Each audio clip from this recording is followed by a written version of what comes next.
Okay, good morning, everybody. Good morning. The homework assignment that you're working on right now, homework 9, benefit cost, that's due tomorrow by noon. The following, just to give you a kind of a wider view of what's on the horizon, the following homework after that is going to be due on Thursday, even though we've been in the pattern of submitting homework assignments on Friday. Homework 10 will be due on Thursday, and that's the same day that you've got an exam. So a week from today, you're going to have the second test. It's going to have 2 parts to the exam. There's going to be some concept questions and problem-solving questions. And I'll provide a formula sheet that looks like this. So these interest factors. I'll provide whatever factor table you may need. But you can prepare your own page of notes. One page, it can only be a single side of an 8.5 by 11 piece of paper. And you can use that page of notes on the second part of the test, which is problem solving. On the concept questions, you won't be able to use that page of notes. And so you have to actually know and understand the concepts to be able to answer the part 1 questions. And then on part 2, you may consider providing reminders to yourself on how to do certain procedures like external rate of return, how to do incremental annual worth analysis, how to do cost effectiveness analysis, how to do economic service life, and so on. So that'll be the second exam, which we're having a week from today. Any questions on the announcements? Yes? So the exam 2, is it going to be partially comprehensive, or is it just all things after exam 1 to now? It will be covering the material since the first exam.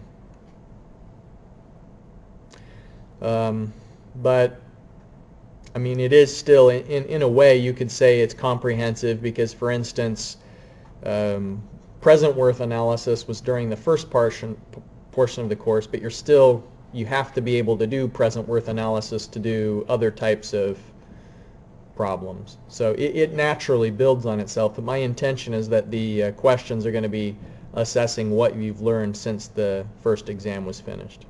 Okay. Are there other questions? All right, I need to modify this slide because we're doing cost effectiveness analysis today, but we're also doing one other thing. We're also doing economic service life.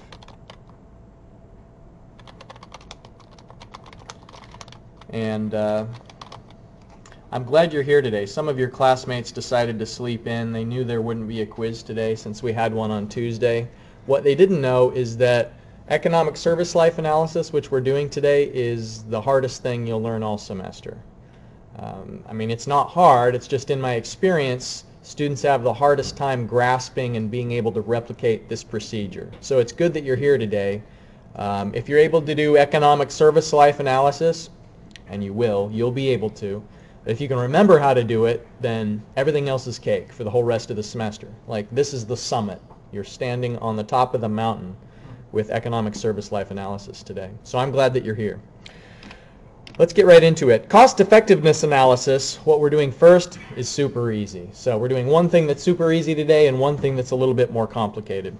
Cost effectiveness analysis is the idea that there's a lot of projects out there where it's especially hard to assign an economic characteristic to the benefits that are being generated. You remember that in benefit cost analysis, we have that formula where it's benefits minus disbenefits in the numerator, and then the sum of the costs in the denominator. And that works fine if you're able to assign a dollar value to every aspect of a project. If you're able to somehow estimate the dollar value of a reduction in delay, for instance. Or if you're able to assign a dollar penalty for a disbenefit like a reduction in environmental quality.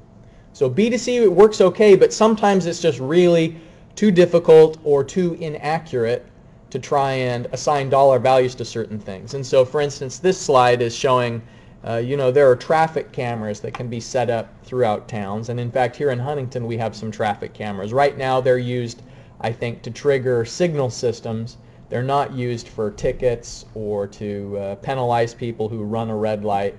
They've experimented with that in some municipalities, but I don't think they're doing it here in Huntington yet. A project like this is very expensive. Those signals aren't cheap. It requires a lot of expertise to get the system installed and operational and calibrated. And so the question becomes, what's the benefit of a traffic monitoring system like this? It may be really difficult to assign a dollar value to a reduction in how often people run red lights. Precisely. It may be difficult to precisely estimate how much safer a town is now that people slow down for the yellow rather than accelerate through the yellow. It may be a challenge to say how many pedestrians are going to be safer because of that, and what's the dollar value of it being less risky when you cross a stop walk. It's maybe too many steps to get to an accurate estimate of the dollar benefit. And so there are other ways to assess certain projects where we can't quantify the benefits in dollar terms. And cost effectiveness analysis is one of the techniques where we can rank things, we can rank different options on how efficient they are at achieving a certain task. A lot of projects that are in the service sector will provide intangibles. Intangibles meaning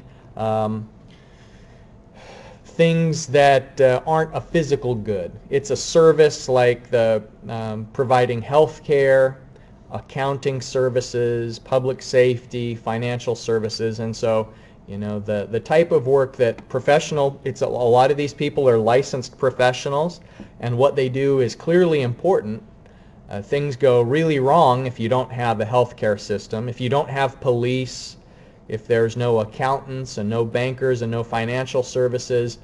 You can't really make do without them, but estimating their precise economic value is a challenge. And so in cost effectiveness analysis, what we're doing is we're asking a question like, what's the benefit of traffic cameras, that can't quite be answered to go into the B to C ratio. And so we know that those benefits exist, but we're just comparing different options in a different way. And what we're using instead is this formula that says the cost effectiveness ratio. So calculating the cost effectiveness ratio is how you do cost effectiveness analysis. So you put all of the costs in the numerator, and then instead of trying to estimate the benefits, what you do instead is you measure how effective a certain option is at achieving the benefit. So you're not quantifying the dollar value of the benefit, but instead you're estimating how much benefit can you get out of this certain thing. So let me give you an illustration. Let's say, for instance, that you have 4 different offices that are processing passport applications. Maybe they're processing passport applications in New Orleans, San Francisco, Washington, D.C., and Minneapolis. And each of those 4 locations has very different setups. They have different rent, they have a different cost of living, different management styles, and so people are going to be maybe really motivated in one office, and maybe there's a really bad morale in another office, and so they're processing the passport applications more slowly at one of the other offices. But the data we have for each of these 4 offices, the data we have is how much it costs per hour to operate that office. And so the cost would maybe be the sum of all of the labor costs. It would be dividing the rent by the number of hours per week the office is open, and also factoring in utilities. All of the things that go into cost, we would do it on a per hourly basis. And then we have some data of effectiveness. Now, you'll notice here that the units don't quite match up, because the cost is in dollars per hour, and then here in effectiveness it's applications per month. That's okay. We can calculate the ratio and compare the numbers even before we fix the units. If we wanted, we could convert applications per month into applications per hour, and if we did that, then our ratio in a minute would give us an idea of how many dollars per application. But it's not, strictly speaking, required to make the units match up as far as time in order to do this analysis. Because what we can do, as you'll see in this next illustration here, is we can calculate C to E. So cost in the numerator divided by effectiveness in the denominator. So let me ask you this. What do you want? Do you want a big C to E or a little C to E? Which of these four offices is the most efficient? You want the smallest C to E. Okay, why do you want the smallest C to E? Because it's the lowest cost for the highest effectiveness.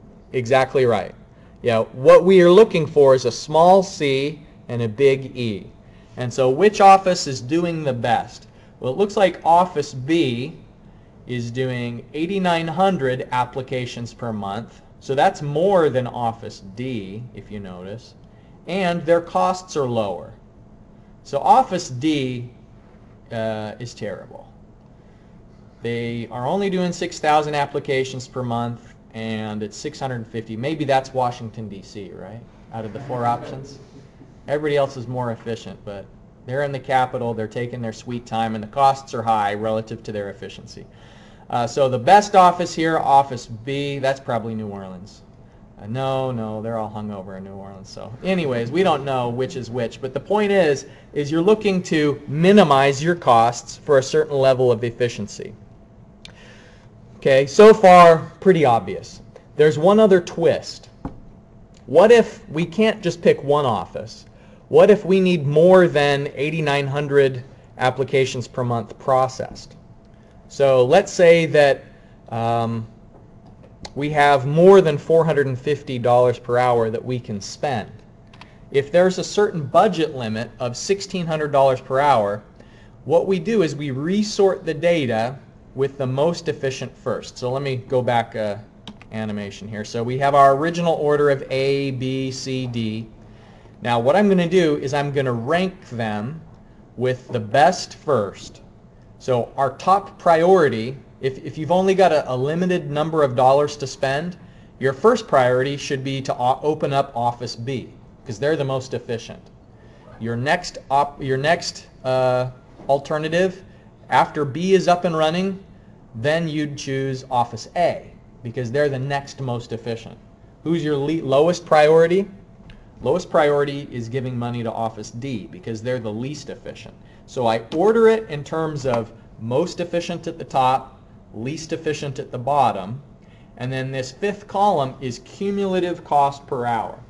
And so what that's saying is if we only have Office B open, it's $450 an hour. Now on the second row, A, that assumes that we've got B and A operational. So the 1325 is these two offices simultaneously being open.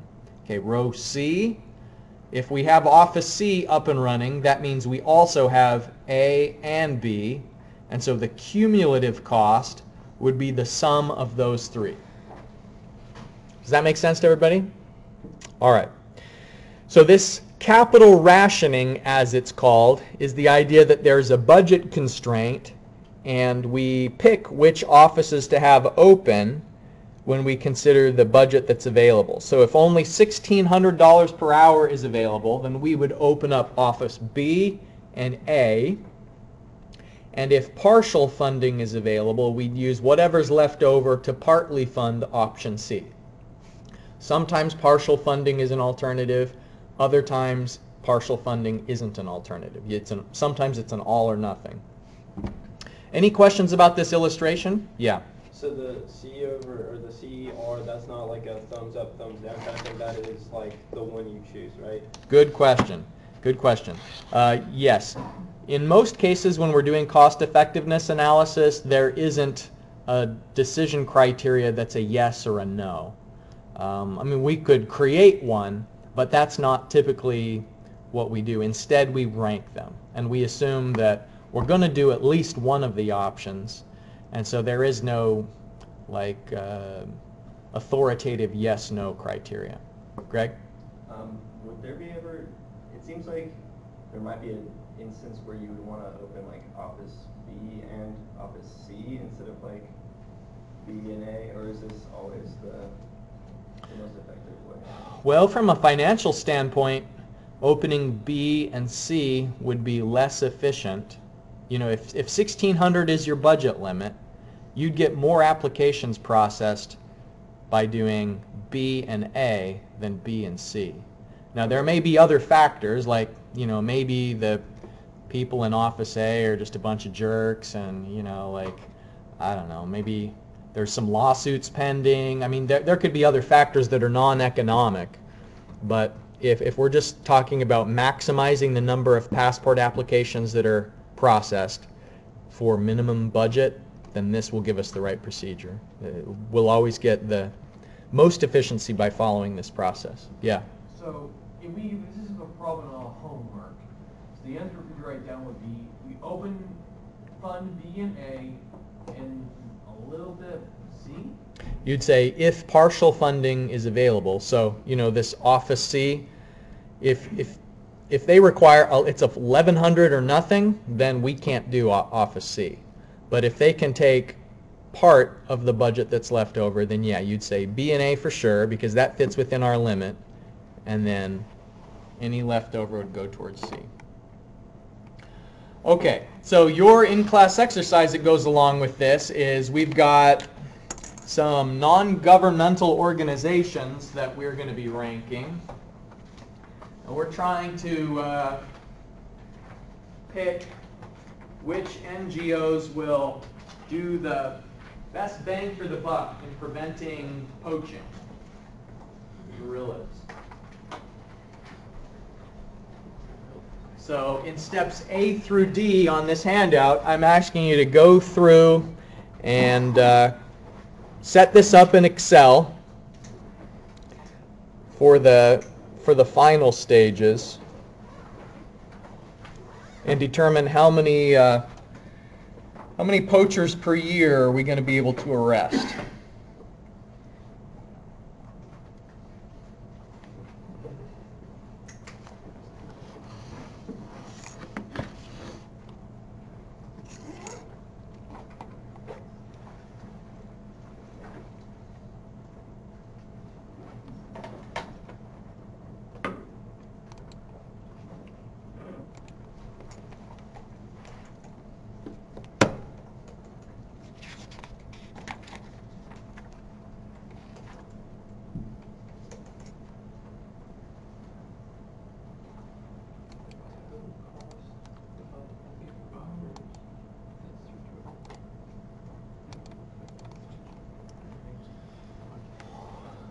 Up on the screen you can see what is the cost effectiveness ratio for each of the alternatives.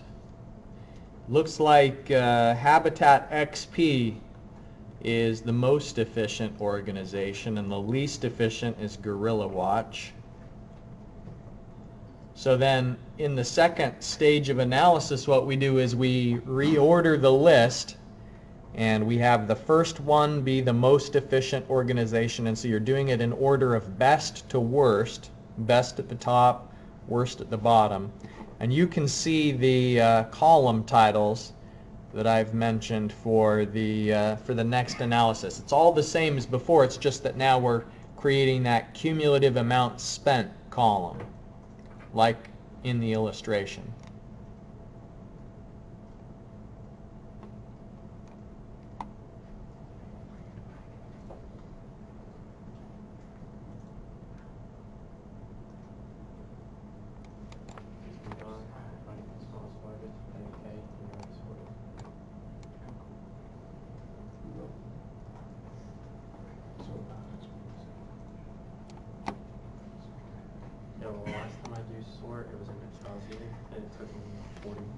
Okay, I've got the full solution up on the screen here.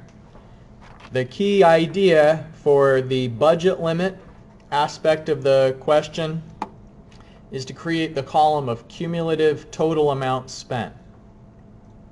So you're accumulating, if you fund Habitat XP, that costs $168,000 per year. If you fund Habitat XP and Helping Hands, then your cumulative amount spent will be the sum of those two. So it'll be the cumulative amount spent in the row above plus the total cost of this NGO that's on this row. And so save the forest. You'll see it is the previous cumulative amount spent plus the amount specifically that it costs to fund Save the Forest. Yes? If, so after, what's the cumulative cost? The cumulative cost for, if we do C, A, and E, it's going to be about 5.5 million. With a 5 million budget, if there was another option, like an F option that only costed like $200,000 per year, Yep. and you're not allowed to partially fund, since you can't do those B or D, would you fund F since you can afford it, even though it's less efficient? Good question. Yeah, so he's saying, what if it was just, its total cost was lowest? Yeah. That would be something to consider. Yeah. If I think you could say yes. Like if I guess it depends on what's going to happen to the $5 million if you don't spend it. If it goes into a garbage can and it isn't going to be used, then you might as well spend it. But if it's like the money carries over to next year, and then you're going to be able to use that extra $200,000 to go back into Habitat XP next year, then maybe it would be better to wait. So I think it all depends on, like what's the consequence if you don't use all of the budget. And sometimes the money might as well be going in a garbage can. Like here at Marshall, that's kind of how it works. At the end of the fiscal year, if a certain unit on campus, like if the engineering division has money left over in their budget, it doesn't carry over. So things get pretty inefficient towards the end of the fiscal year because someone's looking at the budget and they're saying, well, we've got an extra $80,000. It's never that much. It's usually like, we've got an extra $85. Let's buy a bunch of pens or something. So, great question. Good question. Are there any other questions about this process? Okay. So this is cost effectiveness analysis. The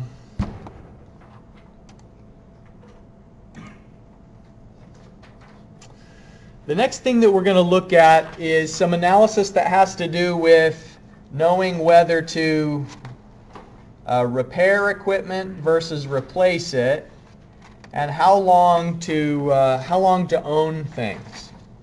Like, is it better to just keep repairing it, or is it better to buy a new one? And so there are some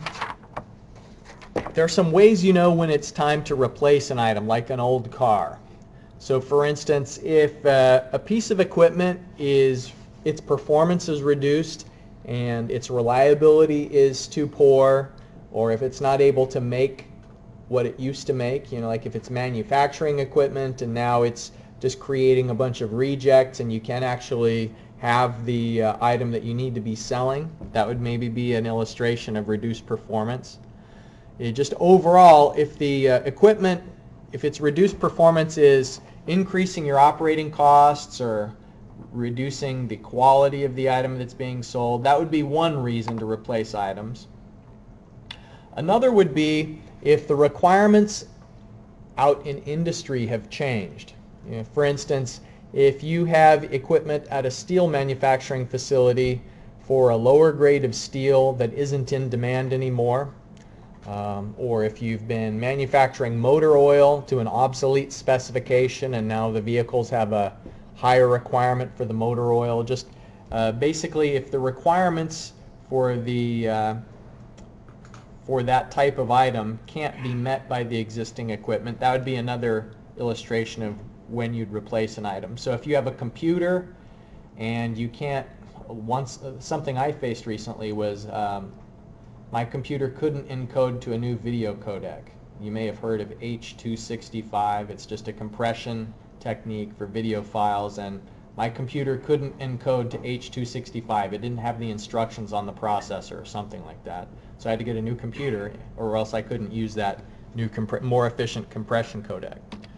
Obsolescence is another illustration. Just when the equipment still works, and you can still do things with the equipment. Like, for instance, if you had one of these old-time Apple II computers, you could still put a spreadsheet on it, and you could still use it as a word processor, but it doesn't have a mouse.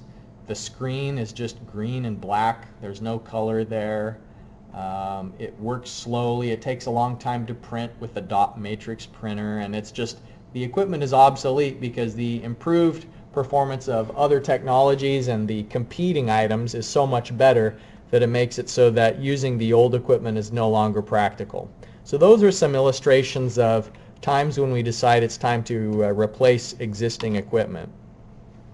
Here is a graph that kind of illustrates the first trend, the trend of reduced performance, because sometimes what happens is that the longer you own equipment, the more you're paying to repair it. And so your annual operating costs go up. So these two graphs are important. The first graph is capital recovery. And this is a term that I've defined for you on a couple of separate lectures. Do you remember what capital recovery is?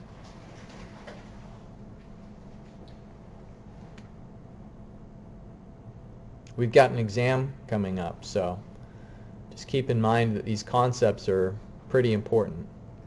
Capital recovery is the annualization of the initial purchase price minus the salvage value.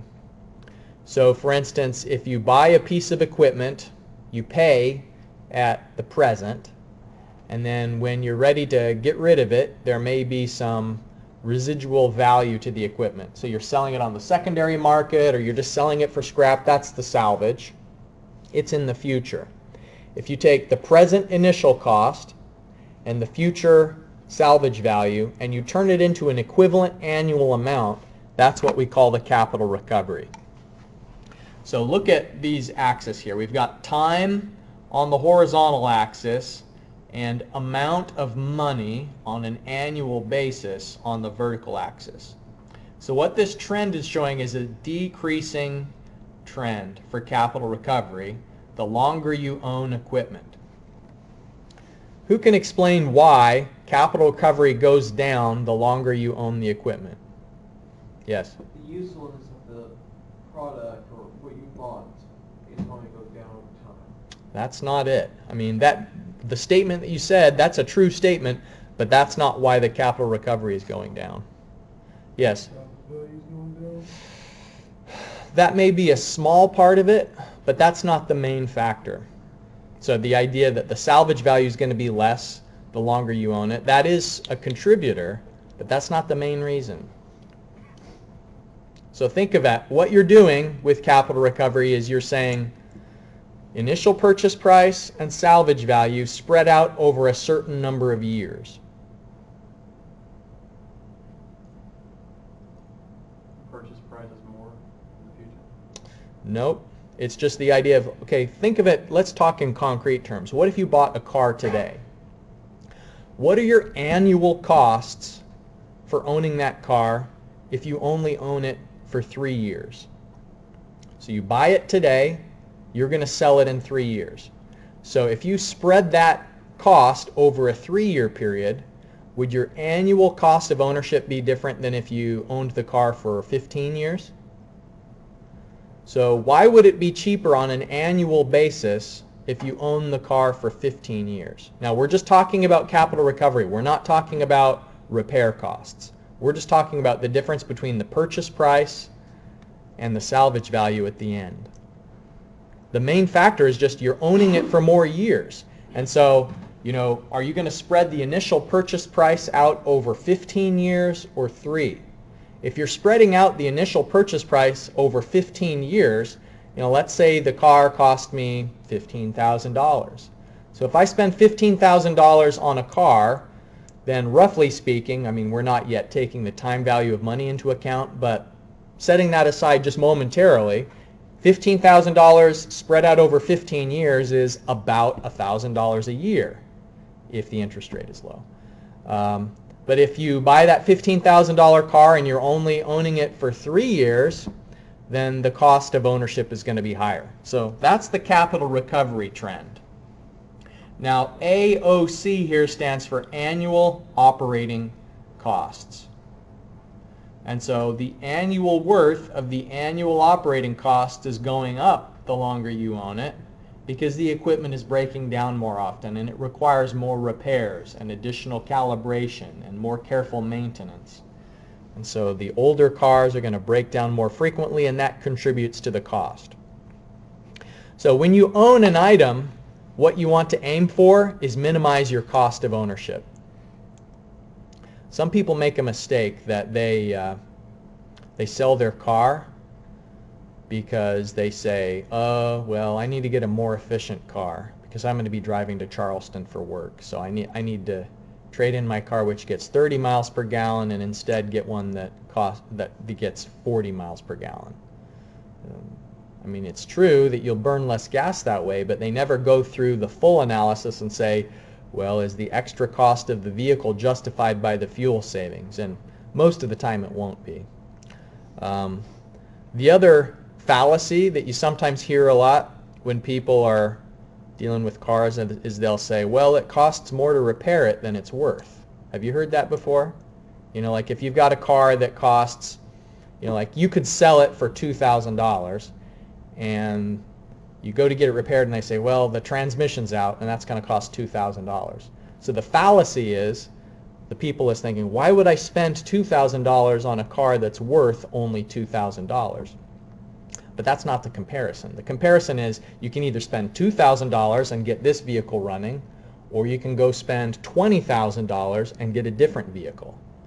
And so the question is, if you fix the $2,000 vehicle, how long is it going to last? You can maybe estimate that. You can't know for certain, but if there's a good chance it'll last another 5 years, it may be worth spending $2,000 on a car that's only worth $2,000. So what this is saying is that the ideal thing to do is find a way to minimize your costs. So you combine together two things. You combine the capital recovery for a certain number of years. You combine the annual operating costs for a certain number of years, and you try and get whatever's lowest. And that's what we're going to be doing in our economic service life analysis procedure. The selection criteria is to choose the number of years that corresponds to the lowest annual worth of total costs. When we do a replacement study, we are comparing what we already own, the Defender, to some Challenger, which is the best possible replacement. Here's some terminology that's important. Market value is what the Defender is worth right now if it's sold on the open market. And the idea of if you keep the Defender, what you're paying as a cost is you're foregoing the option to sell the existing equipment. So your existing equipment, it's not like it has no cost, it has an opportunity cost. If you keep your existing car, then what you are paying is you're losing the opportunity to sell it. So the market value is the first cost of the Defender. We've already talked about economic service life. And the Defender's first cost is its current market value. The Challenger's first cost is what its purchase price would be. And the sunk cost is what you've spent in the past. And it's not included in the study. Sometimes when someone's selling a car, in their own mind, they're remembering that they did the brakes 6 months ago. And in their own mind, they're remembering that they maybe replaced the suspension a year ago, and that they put tires on 2 years ago, and they have all these previous expenses in their mind, but the buyer doesn't care about any of that because every car on the market has tires, has a suspension, has brakes. You know, those things are just kind of taken as a given, and you don't care so much when it happened last, and so it doesn't have an effect on the current value, the previous expenditures. Not in a specific and direct way. Okay, so here's what we're going to do for the second part of today's in-class exercise. If you turn the paper over, you'll see that you're given this data, and I've provided a template file, so you don't spend a bunch of time just typing in the names of columns. Go to MU Online, go to Blackboard, and there's an Excel file on the front page of our course website. you can go to that Excel file and it's just a starting place for you to do the analysis. And I've given you some instructions on what to do. When you find that template file, it's going to look like this. And there are column titles there. And I'm explaining what you should do in each of the columns. The trickiest of them is probably column D. And column D is the present worth of the cumulative operating costs to date. And so what that means is when you do the NPV, you do it for how many years are up to and including that row. So for instance, if I'm looking at year 3, I would do the NPV of 5,000, 6,500, and 8,000. If I'm doing column D for year 4, then I would do the NPV function and I'd use those 4 values together. So I'll be circulating around to keep an eye on things. If you have questions or uncertainty, I'll be double checking your work. We'll take a look at the solution in a minute, but I'd like to see with these explanations that I've given you for the column titles, if you can figure out how to calculate the total annual worth of costs. And it'll tell us how long should we keep this equipment. Should we keep it for 1 year and then sell it? Should we keep it for 2 years and then sell it? What we're asking with economic service life analysis is how many years should we own this equipment?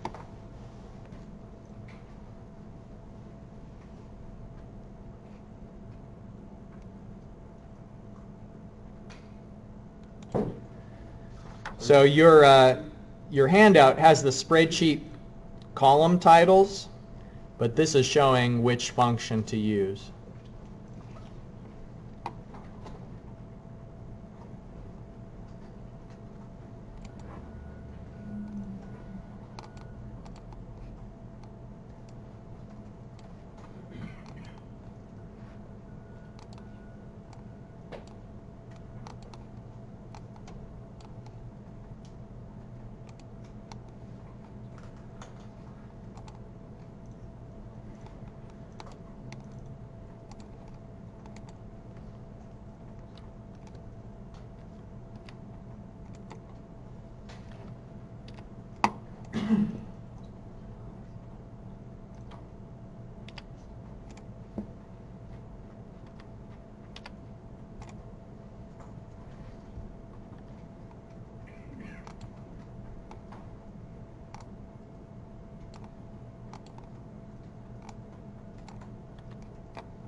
So for the capital recovery column, you can put both the first cost and the market value, meaning the salvage value, into the same function.